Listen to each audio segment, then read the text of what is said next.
और प्रयागराज महाकुंभ में श्रद्धालुजनों की भारी भीड़ है। लगभग 8 से 10 करोड़ श्रद्धालु इस समय प्रयागराज के अंदर मौजूद है। कल भी 5.5 करोड़ श्रद्धालुजनों ने महाकुंभ का स्नान किया था। ये जो भारी दबाव श्रद्धालुजनों के कारण और श्रद्धालुओं के संगम नोच पर जाने के कारण वहां पर एक बना हुआ है, लेकिन पूरा प्रशासन मौके पे वहां मौजूद है।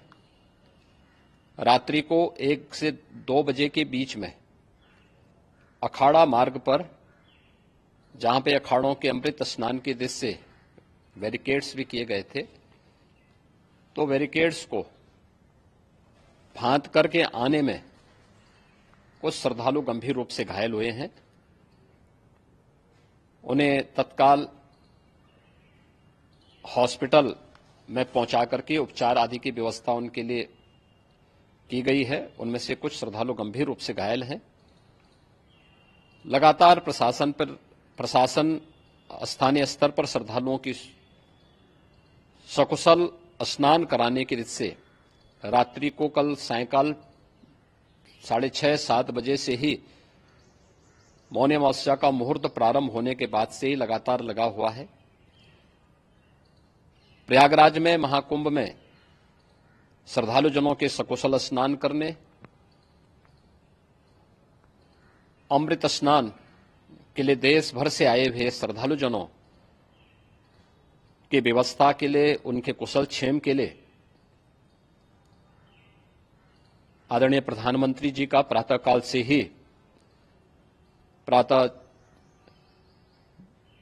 से ही उनके लगभग 4 बार प्रधानमंत्री जी ने हालचाल लिया है। माननीय गृह मंत्री जी ने,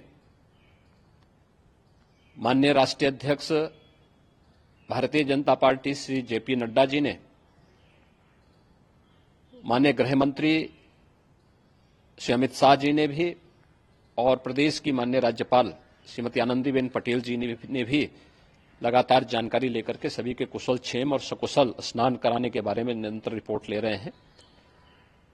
हम लोगों की प्रातःकाल से ही श्रद्धालुजन जो भी आए हैं वे स्नान कर सकें, इसके लिए यहां पे उच्च स्तरीय बैठक भी चल रही है, जिसमें मुख्य सचिव भी हैं, डीजीपी हैं, प्रमुख सचिव गृह हैं, मुख्यमंत्री कार्यालय के अपर मुख्य सचिव के साथ एडीजी लॉ एंड ऑर्डर के साथ साथ अन्य वरिष्ठ अधिकारीगण मौजूद हैं। प्रयागराज में हालात वर्तमान में नियंत्रण में हैं, लेकिन भीड़ का दबाव बहुत बना हुआ है।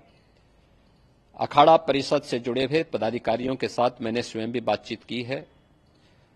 आचार्य महामंडलेश्वरों से भी, पूज्य संतों के साथ भी मेरी बातचीत हुई है, और पूज्य संतों ने बड़ी ही विनम्रता के साथ इस बात को कहा है कि नहीं, श्रद्धालु जन पहले स्नान करेंगे और फिर जब उनका दबाव कुछ कम होगा और वे सकुशल वहां से निकल जाएंगे, तब हम लोग स्नान करने के लिए संगम की तरफ जाएंगे।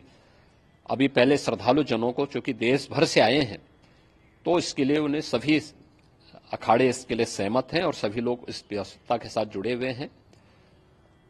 लगातार इस दिशा में हम लोगों का प्रयास है कि जो अब तक प्रातःकाल से ही आपने देखा होगा, कल मैंने बताया कि कल लगभग 5.5 करोड़ श्रद्धालु कल महाकुंभ का स्नान किए हैं, और आज प्रातःकाल तक लगभग 8:30 बजे तक 3 करोड़ से अधिक श्रद्धालु स्नान कर चुके हैं, और ये लगातार जारी है। लेकिन संगम नोच पर, अखाड़ा मार्ग पर, नागवासुकी मार्ग पर लगातार दबाव बना हुआ है, और वहां पर श्रद्धालुजनों की सुविधा के लिए भी हर प्रकार की वहां पर प्रशासन पूरी मुस्तैदी के साथ लगा हुआ है। और इसीलिए मेरी अपील है पूरे प्रदेशवासियों से, पूरे देशवासियों से, और सभी श्रद्धालुओं से भी, सभी पूज्य संतों से भी, कि अफवाह पर कोई ध्यान न दें, संयम से काम लें। यह सब आयोजन सभी लोगों का है। प्रशासन उनकी सेवा के लिए पूरी तत्परता के साथ लगा हुआ है। केंद्र और राज्य सरकार पूरी मजबूती के साथ वहां पर हर प्रकार का सहयोग करने के लिए तत्पर है। लेकिन कोई किसी अफवाह पे ध्यान न दे। कोई भी व्यक्ति नकारात्मक अफवाह फैलाने का प्रयास करेगा, उस प्रकार से नुकसान हो सकता है। और जहां पर हैं आप, लगभग 15 से 20 किलोमीटर के दायरे में अस्थायी घाट बनाए गए हैं। उसमें कहीं भी वे स्नान कर सकते हैं। आवश्यक नहीं कि संगम नोच की तरफ ही आए, क्योंकि भीड़ देखते हुए, खासतौर पर जो बुजुर्ग हैं, बच्चे हैं, श्वास के रोगी हैं, उनको लंबी दूरी तय नहीं करनी चाहिए और जहां पर हैं वहीं पर आराम से पहले स्थिर होकर के कार्य करें, वहां पर रह करके। और जो नजदीक के घाट हैं, उसी नजदीक के घाट में स्नान करेंगे। सब गंगा जी के ही घाट हैं और गंगा जी के इस घाट में वही पुण्य प्राप्त होगा। ये मौनी अमावस्या है। मौनी अमावस्या में स्नान का महत्व है। संगम में स्नान का दबाव बहुत ज्यादा है, इसलिए सभी लोग अगर वहां पे इसमें अपना सहयोग करेंगे तो सकुशल हम सभी श्रद्धालु जनों को वहां पर स्नान करने में सफल होंगे। और फिर इसके उपरांत अमृत स्नान के लिए पूज्य संतों से भी, अखाड़ों से भी हम लोग अनुरोध करेंगे। जो घायल हैं, गंभीर रूप से घायल हैं, उनके उपचार की तत्परता के साथ व्यवस्था भी की गई है। उन सबके सकुशल स्वस्थ होने की भी हम कामना करते हैं। लेकिन मेरी अपील होगी कि कोई भी नकारात्मक ताना फैलाने दें और न किसी अफवाह पर विश्वास करें। स्थिति नियंत्रण में है। हाँ, दबाव जरूर है, क्योंकि मैंने आपको बताया कि प्रातःकाल से सुबह 8:30 बजे तक 3 करोड़ से अधिक श्रद्धालु स्नान कर चुके हैं। और पूरे मेला क्षेत्र में अगर हम देखेंगे, प्रयागराज में हम देखेंगे, तो लगभग 9 से 10 करोड़ श्रद्धालु इस समय वहां पर मौजूद है, जिसमें से 3 करोड़ यह वापस जा रहा है। इसके लिए रेलवे ने भी मेला स्पेशल लगाई हुई है। प्रातःकाल से लगभग 40 मेला स्पेशल प्रयागराज स्टेशन से, जोशी स्टेशन से, अन्य स्टेशन से श्रद्धालुओं को लेकर के सकुशल स्नान कराने के बाद उनको लेकर के गंतव्य की ओर आगे बढ़ी है। और लगातार ये प्रक्रिया वहां पर आगे बढ़ाई जा रही है। होर्डिंग एरिया भी बनाए गए हैं। प्रशासन जो वहां पर डायरेक्शन दें, मुझे लगता है सब लोग उसका पालन करेंगे तो सकुशल, क्योंकि पूरा दिन भर देर रात्रि तक अमृत स्नान का मुहूर्त है। मौनी अमावस्या का जो मुहूर्त है पूरे रात्रि भर है। इसलिए ये नहीं हो केवल इस पे कि हम अभी स्नान करेंगे, आवश्यक नहीं, कभी भी आप स्नान कर सकते हैं।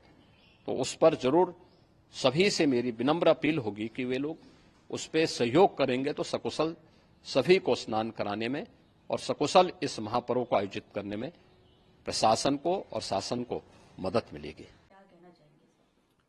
देखिए, 2-3 चीजें। पहली बात तो उत्तर प्रदेश की सरकार ने करोड़ों लोगों को वहां पे आमंत्रित किया कि आप कुंभ में आए। हमने बहुत अच्छी व्यवस्थाएं की हैं। और पिछले 3-4 दिन से लगातार ये खबरें आ रही थी कि व्यवस्था ठीक नहीं है। और लोगों ने ये भी बार बार, ऐसे वीडियोज हैं जिसमें लोग बार बार ये कह रहे हैं कि जो बड़े बड़े वीआईपी हैं, अमीर उद्योगपति हैं, उनको वहां पे बुला के पूरी व्यवस्था को खराब किया जा रहा था। तो ये जो अमीरों की चाटुकारिता हर बड़े धार्मिक समारोह में भारतीय जनता पार्टी की सरकारें कर रही हैं, ये ठीक नहीं है। अमीर हो या गरीब हो, सबको बराबर की व्यवस्था मिलनी चाहिए। दूसरी बात, आप इतना बड़ा समारोह करा रहे हैं, आप दिल्ली में आके उपदेश दे रहे हैं, भाई उसकी व्यवस्था देखने के लिए आप थे ही नहीं उत्तर प्रदेश में। आप तो उत्तर प्रदेश छोड़ के, योगी जी तो यहाँ दिल्ली के मोहल्लों के अंदर जो है अरविंद केजरीवाल को गालियां दे रहे हैं और उनको प्रशासन करने की कला सिखा रहे हैं। मुझे लगता है कि इतने बड़े समारोह के समय उस राज्य के मुख्यमंत्री को 24 घंटे उसी जगह प्रयागराज में प्रशासन के ऊपर निगरानी रखने के लिए होना चाहिए था। ये एक बड़ी विफलता है और जिस तरीके से मृत लोगों की खबर को छिपाया जा रहा है, इस खबर को दबाने के लिए दबाव बनाया जा रहा है, वो और भी शर्मनाक है। जो खबरें मैंने देखी उसमें पता चलता है रात को करीब 1:30 बजे लोग घाट पर सो रहे थे। अब आप सोचिए, रात को आदमी 15-15 किलोमीटर, 20-20 किलोमीटर लोग पैदल चलकर अपने बच्चों के साथ पोटली सामान लेके आए हैं। थक हार के वो आदमी पता नहीं कब सोया, 2 घंटे पहले सोया, 1 घंटे पहले सोया, उसको अचानक उठाया गया और कहा गया तुम अभी स्नान कर लो। उसको लेके वहां पे भगदड़ मची। प्रशासन इस तरीके के नी जर्क रिएक्शन नहीं कर सकता है।